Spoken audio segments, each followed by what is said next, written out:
Would you say that you're a forgetful person? Do you have that one item that you just consistently lose?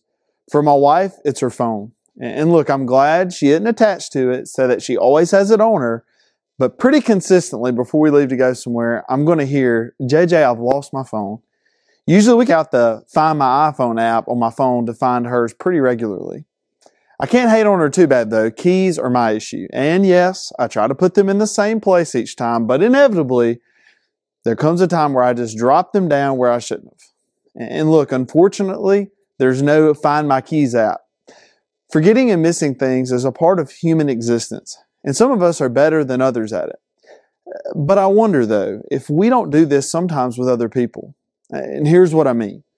When someone's wronged us, they've hurt us, or they've slandered our reputation, what's our first instinct? Our flesh tells us to get back at them, to answer their wrong with one of our own, to hurt them for hurting us, or to gossip about them since they decided to spread lies about us.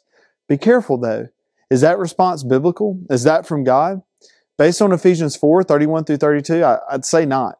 What does God say there? Well, He tells us that bitterness, anger, wrath, shouting, and slander is to be removed from us along with all malice.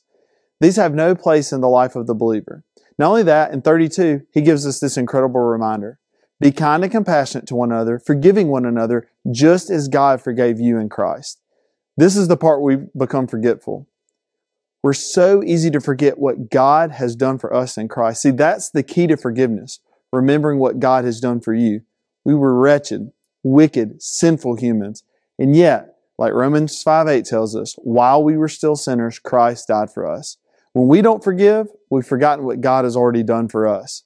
Remember His sacrifice, and that will allow you to sacrifice your pride as you forgive others. Change begins in you. The Change Begins in You is brought to you in part by Piggly Wiggly of Collinsville, Patrick Allen Companies, Mitchell Tire and Wrecker in Collinsville, and Mowdy Cabinetry.